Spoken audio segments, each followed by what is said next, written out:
Hey everyone, welcome back to the channel. I'm Brent, and yesterday I did a video on how you can integrate Google Maps with the Rivian vehicles.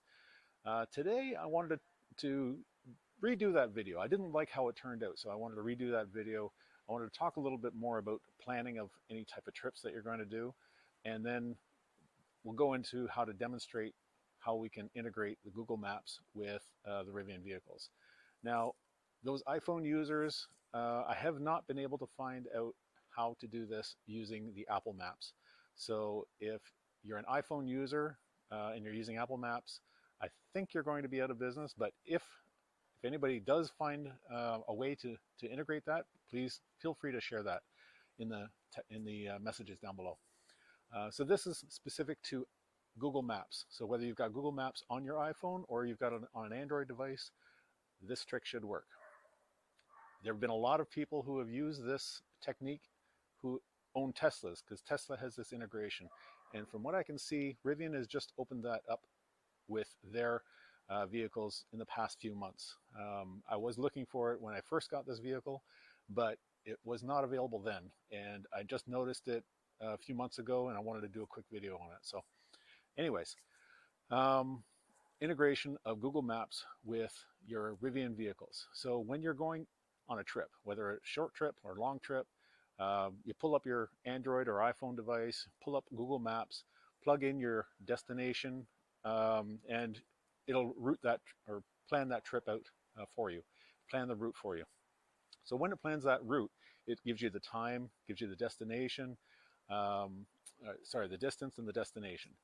It also gives you some alternatives for that route. So there is a trick in Google Maps that allows you to share that information with the vehicle. So as you're going through the planning of that trip, there's an ellipsis up in the top right-hand corner. And if you click that ellipsis, it brings up a whole bunch of choices. One of those choices will be to share.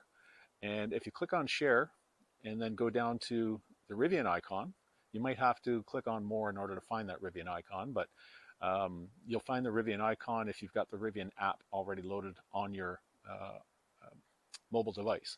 So again, Google Maps, ellipsis, share, and then if you don't see the Rivian icon initially, you can click on more and search for it in the additional icons. But as long as you've got that Rivian app loaded on your phone, you should find that Rivian icon and click share, and then it sends that location or that trip that you've planned out to your Rivian.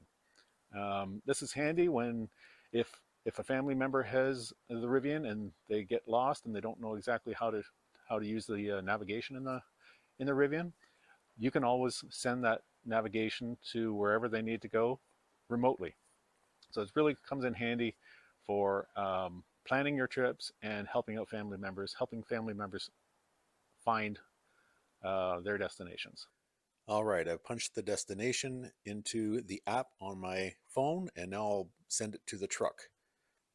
So the truck is then receiving the location that I punched in, and it's mapping out the route, and then all I have to do is click start, and it'll take me from there. All right, that's the video. Thank you very much for listening. If you find this helpful, please do a thumbs up. If you want more content like this, please consider joining the channel. Thanks. Have a great day.